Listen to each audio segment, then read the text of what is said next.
Welcome to the Dr. April Jasper Show, relevant conversations for business owners of today. Hi, everyone. Welcome to the Dr. April Jasper Show. I am so excited to have two of my friends here, but not only are they friends, but you guys are both amazing optometrists. You are innovators. You are inventors. I see some of the products, I think, Josh, that you've invented behind you on the wall, maybe. I don't know. I'm just thrilled that you're here. And it's a really exciting time because we all three probably saw patients today. And now we come home, we're here, just really here to share with our friends and colleagues exactly what's going on in the world of presbyopia, maybe the latest and greatest. And did you, Josh and Mark, know, did you know that you were top prescribers in the entire world? Did not know that.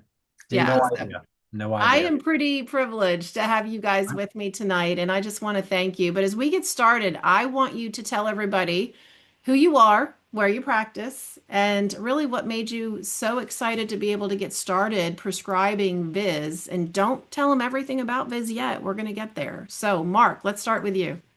April, excited to be here. Thanks for having me. So Dr. Marc Bloomenstein, I practice in Scottsdale, Arizona, and I've only worked in a cataract and refractive surgery center pretty much my entire career. I've worked in two very large, well, one large facility and one smaller facility. And one of the exciting things about being in and around cataract and refractive surgery is the innovation. Yeah. There's always this desire to do something different. What's new? Should I wait? And so when you're involved in clinical trials, which I've been fortunate enough to be involved in about, I think, 28 of them, and full disclosure, I was actually one of the investigators for the LNZ, which is the VIZZ trial. You kind of get an appetite for letting patients or getting patients excited about new stuff. And presbyopia has always been just that pinnacle of achievement, right? Because we're all going to get it. We can't avoid it. So it's like, if you could come up, Josh has some phenomenal, innovative type of technology. I always thought if I could come up with a way to solve or to help presbyopia, boom, sharks, do I have an idea for you? So I always look for something different and new to provide patient with. And, when the presbyopic drops first came out, it's exciting, but VIZZ has really kind of like, I think has been a game changer. So that's my story. And full disclosure too, I am a presbyope. I So would have never guessed. I know. Most people they're shocked. They're like, Yeah. what? I'm just saying, I don't know what it's like either, but Josh, what about you? Tell us about your practice. If you want to tell us whether or not you're a presbyope, feel free, but I will not make you do that. Yeah. Hi. I don't know how you follow that up. Mark is hilariously eloquent and just one of our most well-spoken optometrists. So honored to be on the call with y'all.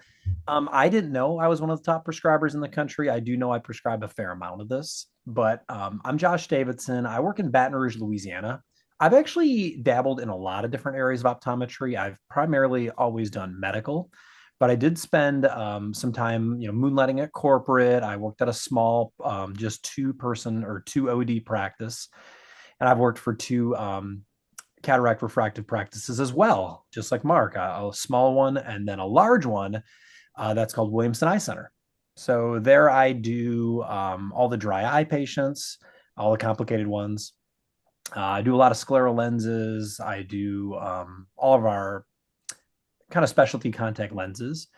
And I see a lot of presbyopes. I am 39 years old as of this moment taping, and I had ICL surgery May 15th of 2024. And I think I'm kind of at that point now when my 7-year-old son, who's playing a game way too loud in the other room, when when he shoves something in my face, I gotta hold that a little further than I used to. So I'm like borderline.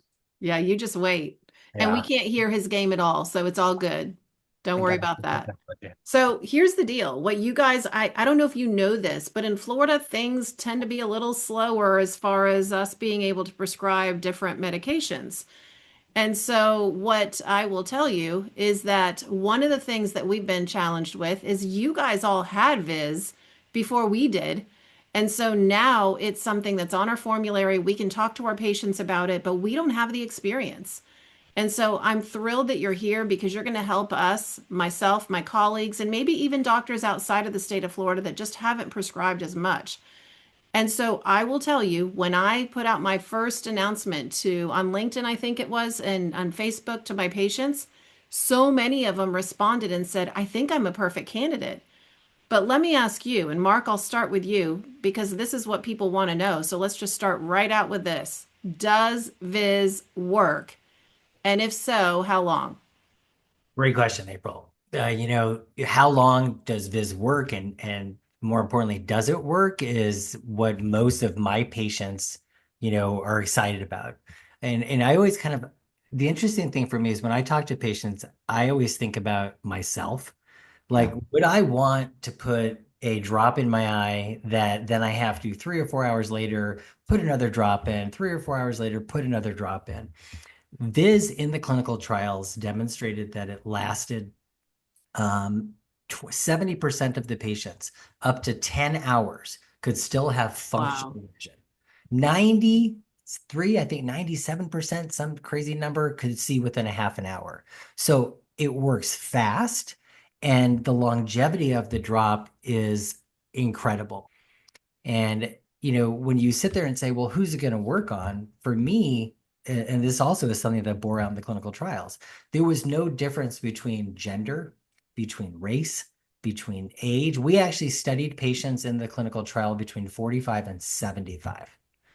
Wow. So we also had patients that were pseudo fakes. We had patients that had previous refractive surgery, corneal refractive surgery. So also, it doesn't matter what iris color they have. So for me, I don't have to sit there and create this, nomogram with like red thread going. Do they have this? Can I have that? Is it going to last? I literally can look at a patient and I can say, you know what? I think you might be a great candidate because why? Because you have a desire, or because, you're breathing. I love it. Josh, what do you have to add to that? Do you think that it works? Yeah, that's tough to follow up. Does Viz work? Absolutely. I can say very confidently that at this point, with all the prescriptions that I've written, all the patients that have been using this, all the voicemails that we've gotten, the intra office messages, that yes, it does work. And it works. I know the studies say it works for up to 10 hours. And so it has been a huge success in our clinic. And for the vast, vast, vast majority of our patients, yes, it does work. April, if I can add to that, I Yeah. mean, the only way you're ever going to know if something works is if you try it.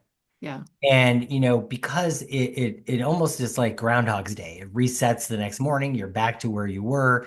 Patients can try it. And I've had some patients say, you know what? Yeah, I mean, I don't know if I'd use it every day. I've had other patients that said, "Oh my God, that is ridiculous. That was incredible." And so you really have to try it to believe it. And also because every patient's so different. Because the one thing that, a miotic doesn't enlarge. And I think most doctors and most patients are acclimated to putting on a cheater, to using Yeah. sightedness. What it does is it sharpens it and enhances it. So it's a different way of looking at it. And sometimes it just takes patients a little time to get used to it. So I want how to would chime you, in. yeah, Oh, Josh, tell I me just want to about that. I want to chime in because what you brought up there is a Yeah. very good point. Patients have been using readers probably for quite some time, as far as in their own personal presbyopia journey, and they put those readers on, and yes, they are getting magnification. And when they use this drop, a miotic, we're shrinking that pupil, Right. causing that extended depth of focus. This is a different type of vision. And that is definitely something that I have found that, there might be a couple days where that patient is really trying I love to it. get used to that different type of vision, but it works, and it is a different type of vision. It's wonderful. So tell me about a patient story. I know we're early in the conversation, but I think that really speaks to me when I hear you guys tell me about a patient who really was one that said, this made such a difference. Josh, you go first. I'll go first. I've got the perfect patient for you. Okay. So she's in her low 50s. Incredible woman, amazing, plus 0.5 distance. I mean, just very little distance.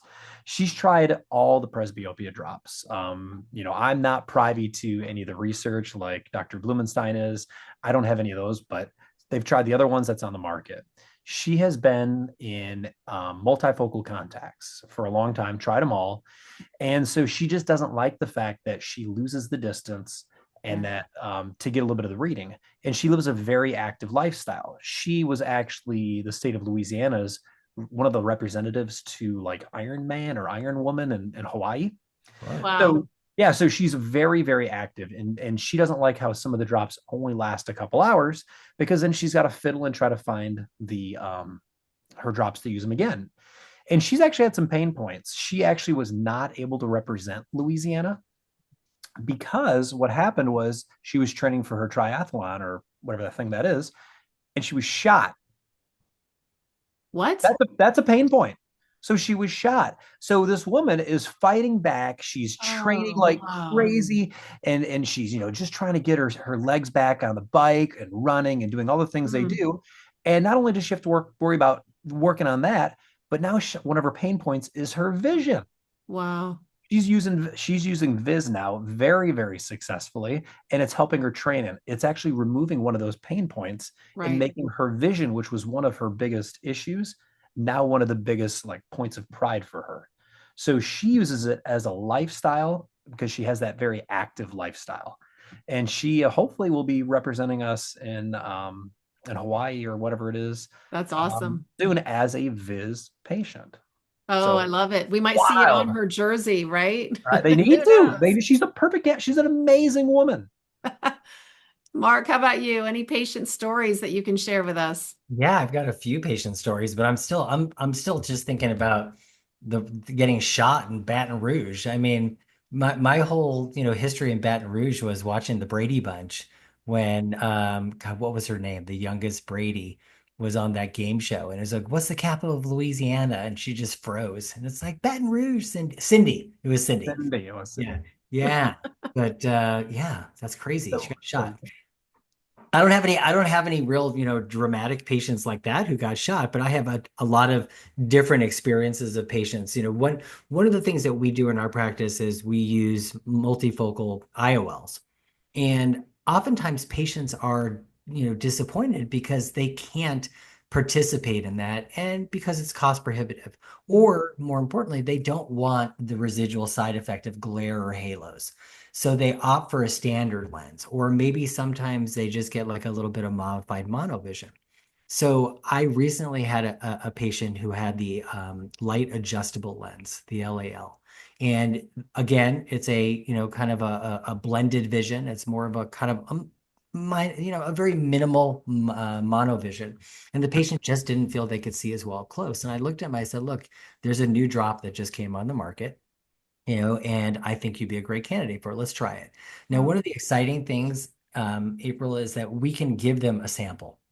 And so like unlike other, the miotics that came out, it works within 30 minutes. And you absolutely can see the difference within 30 minutes. But more importantly, I can hand them a supply of 5 vials. And I can literally say, look, try this. He put the drop in before we left. He called me up that afternoon and he said, I have never seen as well as I ever have in my entire life. Wow. And 5 days later, he calls me back, and I had written him a prescription already. I don't know about you, Josh, but I always hand a sample and call in a prescription on the same day. And he said, I got my supply of VIZZ. So that was really gratifying to be able to look at a patient and say, look, you're doing better. Another patient another really interesting profile for me is a patient who is he was a low presbyo with a little bit of astigmatism. And he's just getting to that place now where he can't see as well in the distance, and he could not see as well up close. And I said, look, I know you don't want to wear glasses. You've been fighting this for as long as you can. And I said, look, there's a drop that will basically make your pupils a little bit sub 2 millimeters. It pinholes. And what I do, and Josh, I don't know if you do this, I drop the pinhole in the exam lane and I go, this is what it looks like. And some patients will be like, oh, that's cool. And I go, I will sell this occluder to you with the pinholes for $90. And they're like, no, thank you. But I go, the drop literally works the exact same way. And he goes, well, let's try it. Another patient, he didn't call me up, didn't hear from him. I had my staff call him and say, "Hey, how's it going?" And he said, "Oh," he goes, "it's ridiculous." He goes, "It's amazing." He goes, "I put it in when I, want to go do anything without having, usually if I'm just sitting around the house, Yeah. I don't use it, but I pick and choose it." So it's exciting to be able to kind of like find patients and give them an opportunity to manage their lifestyle. See, April, I don't call it a presbyopic drop. I call it a lifestyle drop Ooh. because you're changing somebody's lifestyle. And I also think that the word presbyopic drop is kind of tainted. And Viz is unlike any other drop that we've had. Well, let me just dive right into that then, because I wanted to ask you guys about that. How is it different? How is Viz different from other drops that are out there? Well, most of the drops that are out there, well, the other two are pilocarpine. This is not pilocarpine. And Say it again. pilocarpine. Say it from the rafters, Josh. Say Exactly. it That's again. one of the biggest things that I always want to talk about whenever, people ask about, this compared to the other drops. It is not pilocarpine. And, pilocarpine has been around a very long time. I've had a lot of luck with those drops. My patients have had luck with those drops. But this is different. This I do feel works a lot better. This just works on that sphincter muscle. And I'm going to let Dr. Bloomenstein explain that because I think he does a better job than I ever could explaining that because he does it funny. But I'm going to let him kind of talk about the rest. But, one of the things I want to kind of just bring us back real quick because I wanted to kind of dovetail on what Dr. Bloomenstein said was, we talked about how it works and we talked about the EDOP and all that. But this is actually really easy for patients to understand. If they've been coming to an eye doctor, or even if they haven't been coming to an eye doctor, if they've ever been dilated, or if any of their friends have ever been dilated, or their kids have been dilated, our patients do not like getting those drops in that make the pupils really big. Why? Because they're really sensitive to light, they can't see up close, and all of these things. So patients know that when their pupils are large, that everything gets bad, like their vision is Right. worse. And so I'll explain to the patient that, hey, this is basically making the pupil smaller. So, when we dilate you, you hate everything, you hate your vision, you hate everything. This is doing the opposite. And it should make it so that you love everything. And then you can just kind of see that light bulb kick in. They're like, oh, that makes sense. Is it safe? I'm like, absolutely. This is what all the studies are showing us. So I know I kind of veered us off. I'm going to go That's back good. and let Dr. Bloomenstein explain about how Viz is different because he does a lot better job than I ever could. Oh, you don't? No, I don't. No, You're funny about it. no, he did a great job. I mean, I think the one thing that I always love to think about is that, we repurpose medications and we repurpose them because we're lazy or just because we can use them as secondary effects. Pilocarpine has been used, as Josh said, for decades as a medication that basically would contract the ciliary body just as much as it contracted the sphincter on the iris. And you'd have to use higher concentrations. It burned. It had very low pH. But the bigger thing is that it never really could get pupil sizes really that small, like sub 2 millimeters. What aceclidine is a molecule that came out of Germany. It's a not so great, like das not good German glaucoma drop. They were using 2%, give or take, in Germany. And the bigger thing is that the affinity for aceclidine to the ciliary body is about less than 20 to 1, meaning that you need about 20 times more aceclidine to affect the ciliary body than you do the sphincter muscle.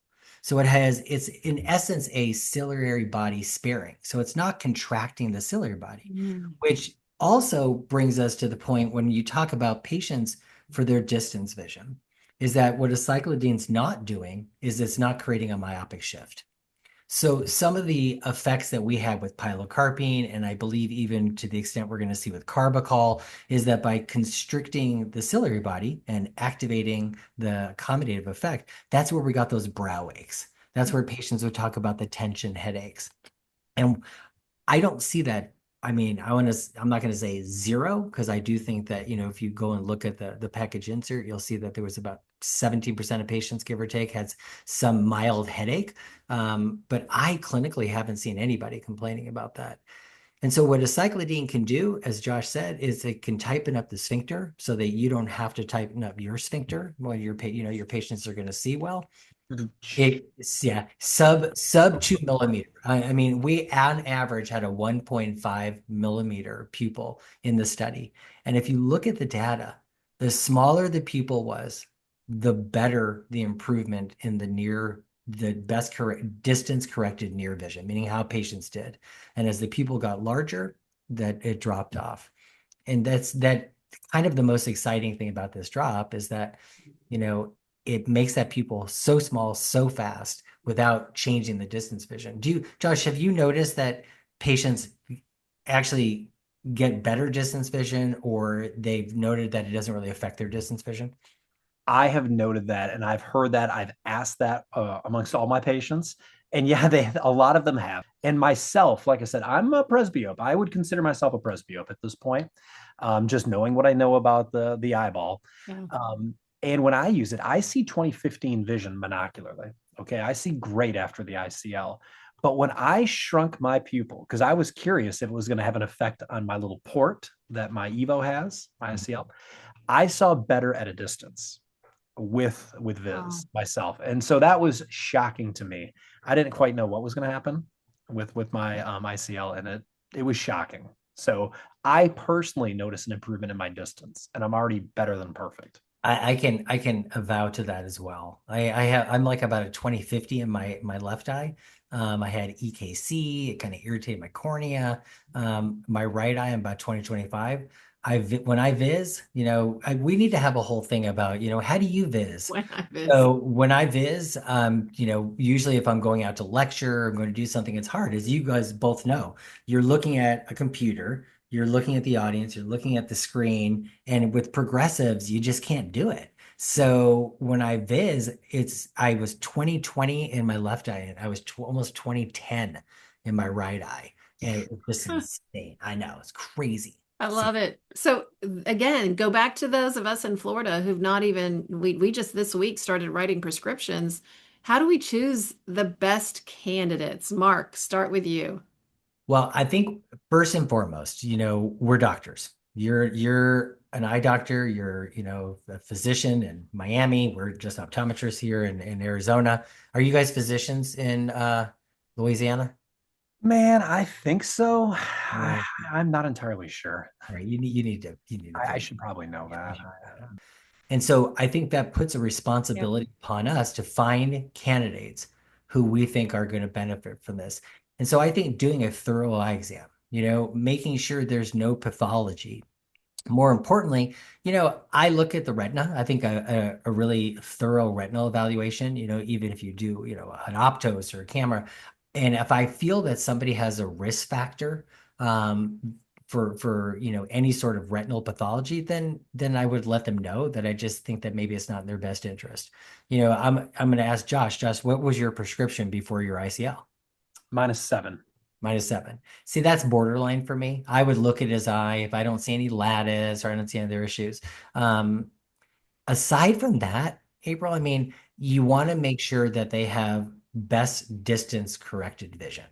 So whether it be somebody wearing distance contacts, or whether it be somebody who's just got a very low correction, like I mentioned before, or somebody who is a plano emmetrope. Those are the things I'm looking for. But honestly, the one thing that is the most important is motivation. Are you motivated to want to do this? And I had a patient today, and I just said, hey, she was like Plano with like a half a diopter of astigmatism. She's 48, and she throws on cheaters. And I said to her, I go, look, I go, blah, blah, blah. I told her, my spiel. And I said, and she just kind of stared at me. Do you guys ever get that when patients just stare at you? It's that uncomfortable silence. I love it. So I stared back at her, and we just stared at each other for about 30 seconds. And then I said, or not. I mean, if it's not something that's going to change your life, then, and this is something that I would tell all of the Florida physicians and anybody who's listening to your podcast, is that patients also want to hear about technologies, even if, right, they're not going to do it, right, Josh? I mean, it's like I always say to patient, look, I don't want you walking out of here and saying, why didn't he tell me about that? Yes. Or, oh, well, that was cool. What a jerk. Why didn't he mention it? Or better yet, Now I know why I'm not a candidate, or Mm. yeah, I heard about that. It's not going to change my life. I'm going to jump in because that is how I have grown my clinic and our clinic, honestly, exponentially. Because again, you're right. Patients want to know about all this new technology. And no one, I hate to say it, no one really knows about presbyopia drops. They just Yeah. don't. And I actually bring up presbyopia drops to every single patient, as weird as that is. And if I have time to do it, most people should. I see 30 to 50 patients a day. And so the thing is, even if my patient's not a candidate for it, I will bring it up because guess what? That woman that I'm treating for dry eyes, Mhm. guess what? Her husband, who works in the plant, who's working the dials and is a plant operator, sweat. Their readers are fogging up. They can't do contacts because they're just like most guys, and they're afraid to touch their eyes. This is a perfect candidate for them. So we'll see those husbands come in. We'll see their church friends come in. This has been one of the biggest growth drivers of our practice. Even if the patient isn't a candidate, I let them know that, hey, we even have drops now for patients have little to no prescription for distance. They just struggle to read. They can put a drop in the morning, and for up to 10 hours, they can see things up close without their readers. And you can just see patients like their brains just explode. Like, what? Is that for real? It is a great way to grow practice. And the original question was, who's a candidate for Yeah. these? I mean, obviously, the ideal candidate, in my opinion, to kind of get going and get started is that patient that's just kind of tired of their reading glasses. Maybe they're a plus 0.5, plus 0.5, like that patient I mentioned earlier, and they're tired of putting reading glasses on and off, on and off. They've never found a pair of progressives that they like. They're just not working out. They don't want to do contacts. Way too young for clear lens exchange. This drop they understand it when you explain it, and that works out really well, and that changes people's lives. So it's something you really should bring up to those patients. The patients that have had LASIK and that have had PRK, we know that one of their biggest complaints is, yeah, when I drive at night, oh, the glare and the starburst. Well, it's those higher order aberrations. The bigger the pupil, the more HOA you're getting. If you Right. can shrink the pupil, that I'm not saying to drive with this drop at night, of course, but it's going to cause less glare, and that they're going to give them a more comfortable vision. At least that's what I see clinically, that the patient's happier with their vision. We've had a lot of patients had RK in Louisiana. Down in the deep south, Florida's probably the same way, Arizona maybe, but we had a lot of patients do RK. And with RK patients, you think you've got all these radial incisions like spokes on a wheel. The bigger the pupil, the more glare, the Right. more defocus. If we can shrink that pupil down, you have less aberrations. So there Yeah. are so many patients that you can use this for. My scleral lenses that are presbyopic. I do a lot of sclerals. I think today I did 6 or 7. Um, you've got the sclerals. I really like doing sclerals for distance. And then because Right. I'm maximizing patients' distance with the sclerals. And before, a long time, I was just having them put readers on. Well, now, as long as that retina is good, you've got to look at the retina 100%. But if they've got, a good, healthy retina, sclerals are doing great at distance, drop, boom, that drop's going to help them get the reading, some EDOF. It's the best of both worlds for them. All I right. think So you guys have me all really excited about this, but Mark, I think you said it at the very beginning. It's important for them to know if they're going to trade their readers for Viz, it's important for them to understand there's no magnification. So they'll have clear vision, but not magnified vision.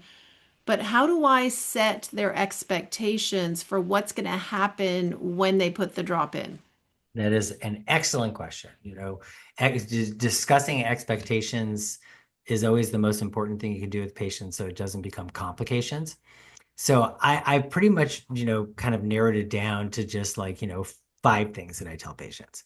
And Okay. so I tell them about the drop. It's exciting. You put the drop in, your pupils are going to get really tiny, like sub, 2 millimeters. It's crazy. Now, some patients describe a little bit of burning sensation when they put the drop in, because of the pH, just because it's a drop, and patients just kind of nod their head at me. The second thing is this drop is a vasodilator. all the miotics are vasodilators. So your eyes are going to become hella red.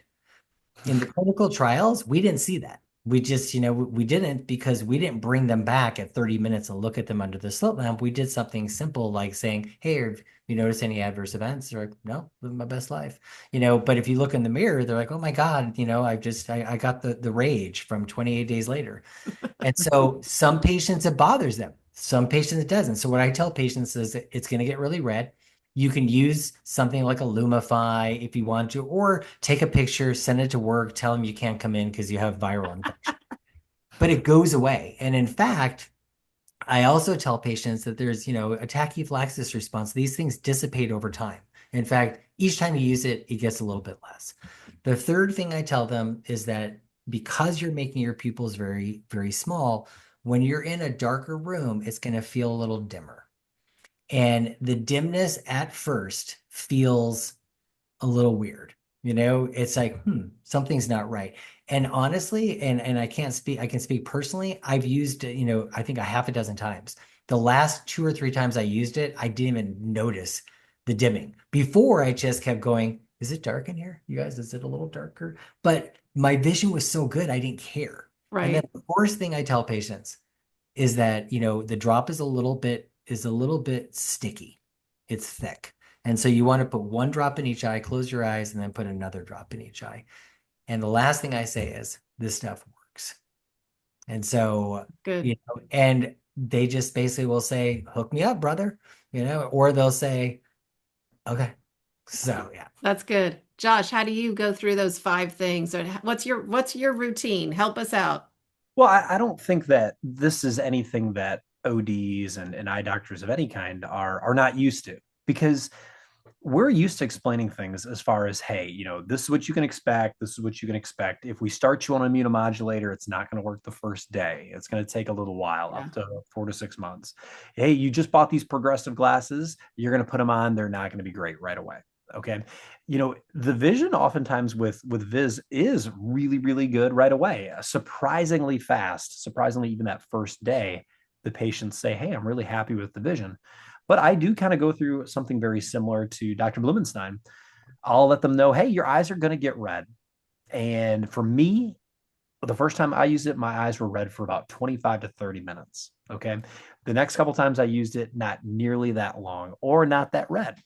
So it is something that the body does seem to kind of get used to. Okay.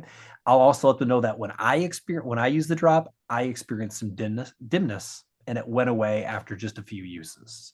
I kind of got used to it. And I said, it's kind of like, if you are getting some new shoes, you're kind of breaking in those shoes, or the first time you've worn waders, it feels kind of weird the first time, but after that, you get used to it. I don't know that. I don't know. What are waders? Waders? No.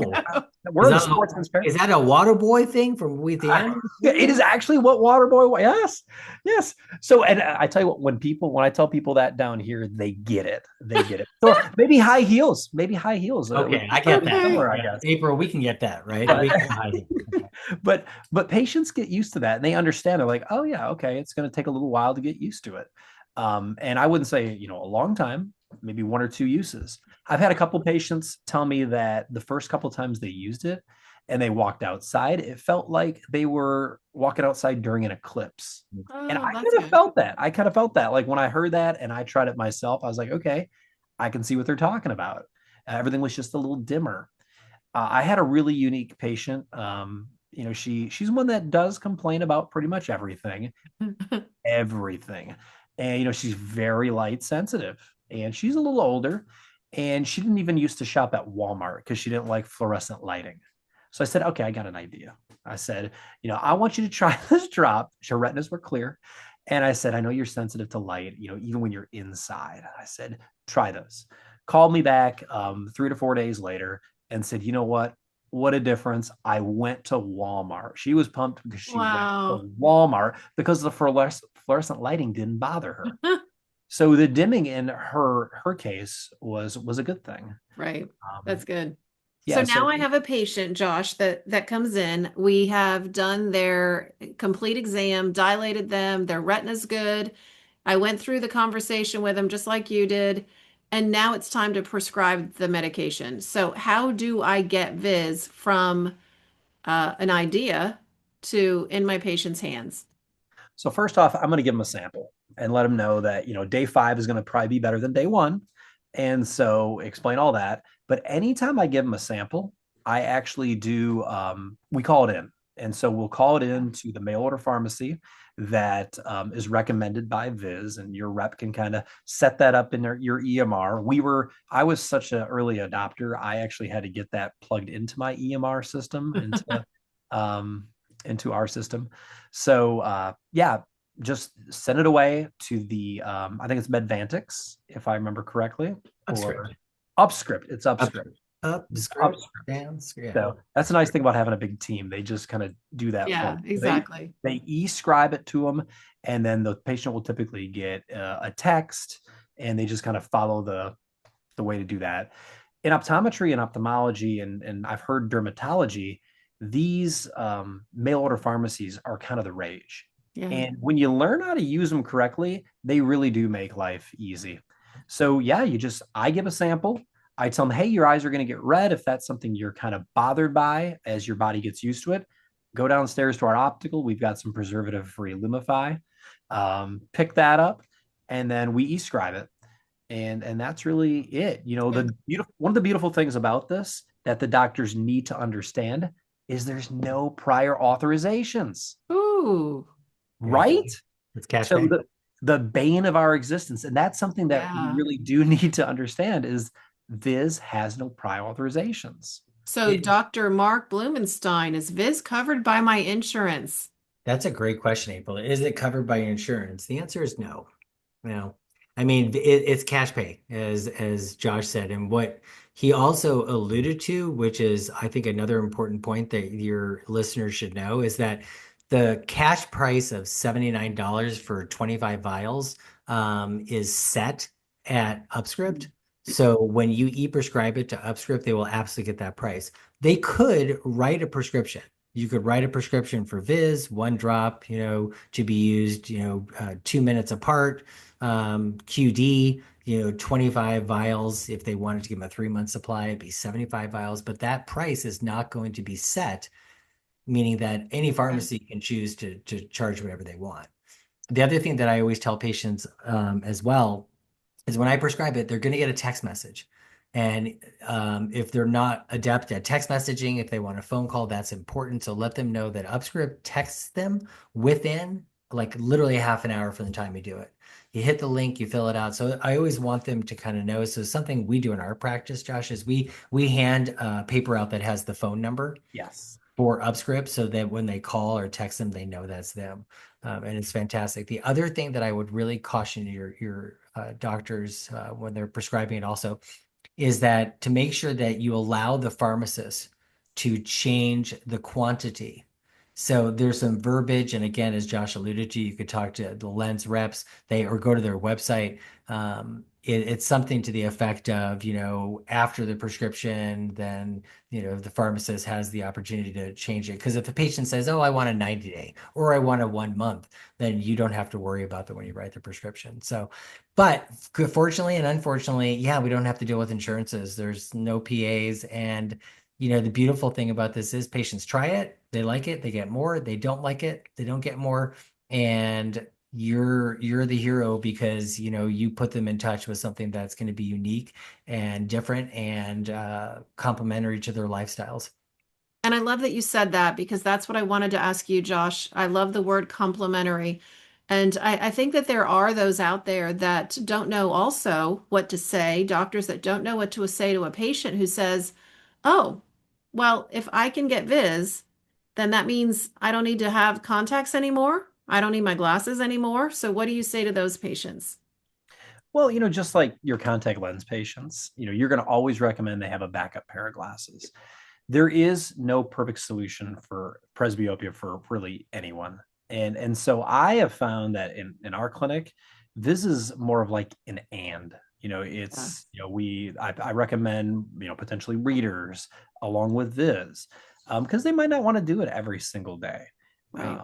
But yeah, this is just for me and my patients more of an and It's super interesting too, because I have thrown out quite a few of these prescriptions actually. And the patients that do get it, they tend to just talk nonstop about it. They don't shut up about Viz for the most part. It's been great. And I've had multiple patients come in for that drop. Oh, I And love that. yeah, just one came in. I want to say it was Tuesdays. Yeah, today's Thursday, so it was Tuesday. So she came in for that drop that her friend is using. She hadn't been to the eye doctor in gosh knows how long. She was Wow. plus 150, plus 150 distance. Okay, she was in like her mid 50s, and she had a whole lot of near issues, obviously. And she wasn't legal to drive. She hadn't been Wow. to an eye doctor in forever, but she kind of strained and she was able to pass that test and renew online. But she came in for the drop. And That's to great. be honest, she did not get the drop. She ended up buying two pairs of progressives from us because of the drop. Yeah, That that's makes sense. good. Like, yeah, she came in for the drop, hadn't had an eye exam forever, and so she was probably thinking it's so silly. I need a prescription for this, that, and the other thing.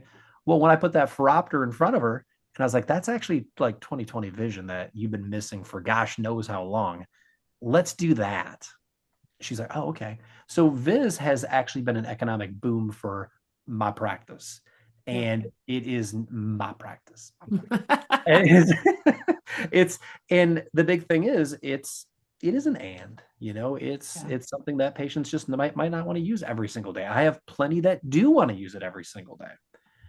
But yeah, Well, you guys have been amazing. Thank you for helping us along this journey. I think we're going to see a lot of interest in our patient from our patients. I've already seen it in Florida, but Mark, as we close, I want each of you actually to kind of give us what are your closing words? What would you say to someone who either has had access to writing prescriptions for Viz and just hasn't for some reason or another, or to us in Florida where we just are now able to do this? What would be something you would say to us as we start this journey?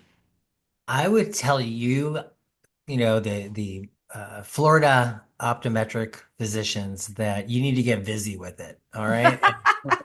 And part of the reason why I say that is because, like any other product that actually, works, patients are excited about it. When they come to the clinician's office, they want to either be validated or they're going to find somebody else. Yeah. And we said earlier on about, talking to patients why they're not candidates, but there's absolutely no reason why we as optometrists can't look at a patient and say, I'm glad you came in today. There's some new things we can talk about. You know what? You may not use it every day, but here's a new drop for you. So when you start using it and when you start seeing your patients excited about it, then it just becomes just another tool in your armamentarium. So yeah, get busy with it. yeah. See, I can't top this guy. My Yes, you gosh, can. You you got to get you busy with it. Your you've been doing practice. it. You've been doing it too long. I think that's it. I'm not calling you old, but you're like well into the presbyopia, and I'm I'm a just person. dabbling. Okay. But I would say it works. It works. Yeah. As doctors, we all got into this profession, or you should have gotten into this profession to offer your patients the best, to offer them Yeah. all of their options. Okay. And this is an option for many Americans and many Floridians. I think I said Yeah. that right. Yep. So this is something if you're not letting your patient who you think might be a candidate for this, you are not I feel like you're doing people a disservice because it is a great option. And it's something that I know there was hesitation in our practice. It's like, oh, I wonder if we're going to lose sales. I wonder if we're going to, kill our chair time with this talking about drops. It's very easy to prescribe.